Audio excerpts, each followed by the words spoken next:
So then, my friends, loops in Go are pretty similar to loops in virtually any other programming language. So let's start off with a simple example to see how these work. I'm going to create a variable and I'm going to initialize that to be 0.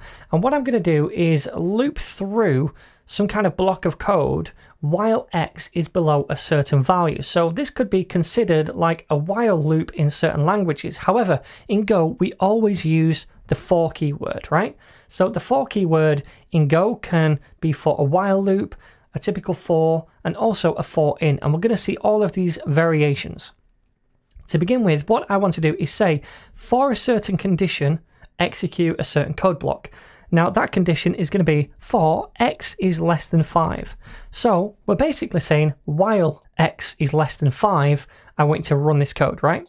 So inside here, I could just print out x. So I'm going to say fmt.println and we'll say the value of x is colon and then output x right here. Now, if I run this code at the minute, it's going to be an infinite loop because x never changes. So we'll get this over and over again.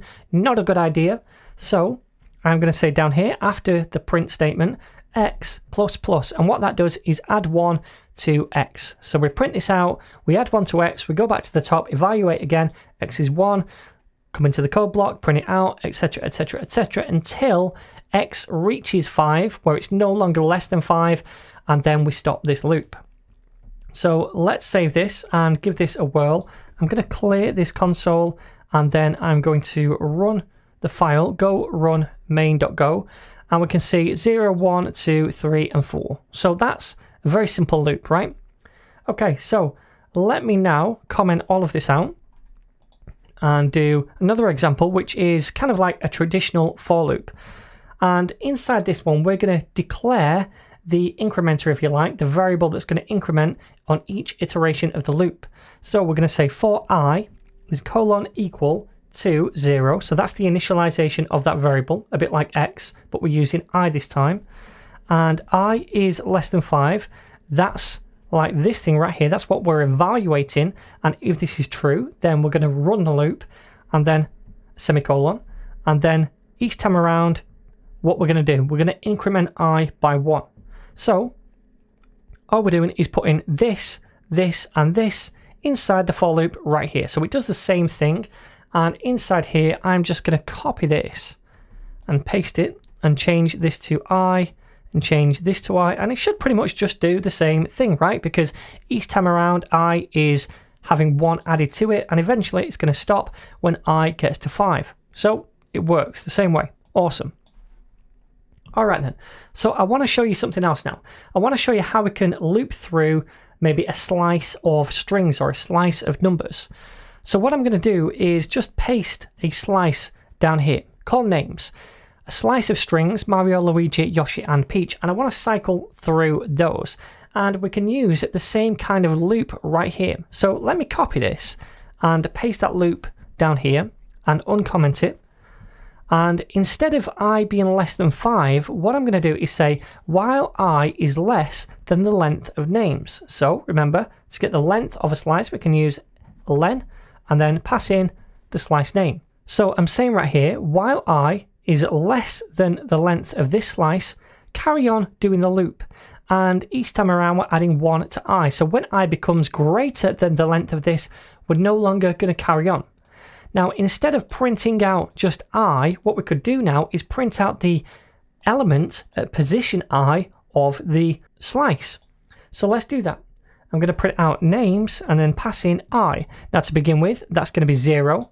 And then it's going to be 1 after we go around once, then 2, then 3, then 4, until it reaches the length of the array. So it's going to eventually just print out all of these items and then stop. So if I run this now, we should see all of them logged to the console, which we do. Awesome. Now there is another way that we can cycle through a slice, and that's by using kind of like a for in loop. But in Go, we use a keyword called range instead. So I'm going to say for, and then this time we get 2 values. We get index and the value. And then we say that is equal to but using a colon as well because we're initializing these. And then we say range, and then whatever slice we want to cycle through. In our case, names. So what this does is basically say, okay, I want to cycle through this particular slice right here. And for each time we go around that slice, I want to get the index, so the position of the element, 0, 1, 2, and 3, and also the value at that index. So it's a bit like for in, but instead of in, we do this right here, colon equals range, and then the name of the slice.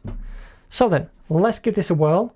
I'm just going to output something here. I'm going to say fmt.print line, and then inside here, we'll say the position at index, and we're going to output this thing right here, but we're doing this inside a formatted string. So let's get rid of ln because I want to format this, so printf instead, and here we'll say index and here we'll say value.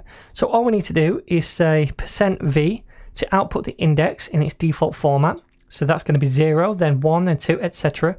So we're going to say the position, this should be value, the value at index, whatever the index is, and then %v again for the actual value. Does that make sense? All right then. So let me save this now and run it again. So go run main.go. And then we can see the value at index 0 is Mario. The value at index 1 is Luigi. At 2 is Yoshi, etc.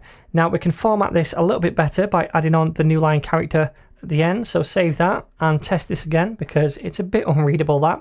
Okay, that looks a bit better. Awesome. So that's how we can cycle through a slice.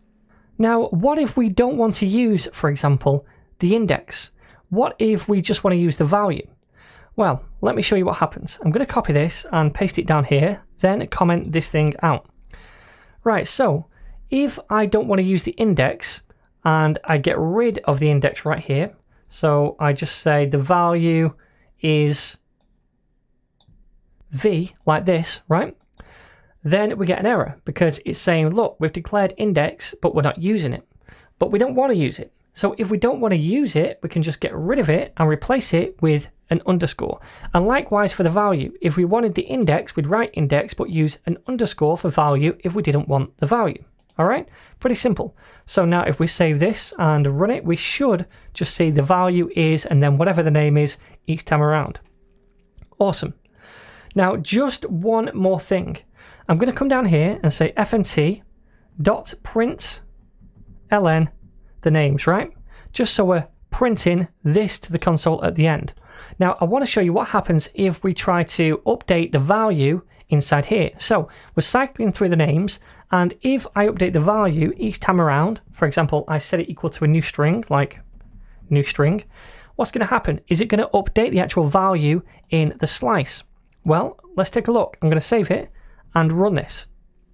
And you can see we still get the original slice with the original values. So this right here doesn't update that value in the slice. And that's because value is kind of like a local copy of the variable right here. And we're going to talk a little bit more about that kind of behavior later on in the series. But just know for now that altering this value right here doesn't alter the value inside the original slice right here.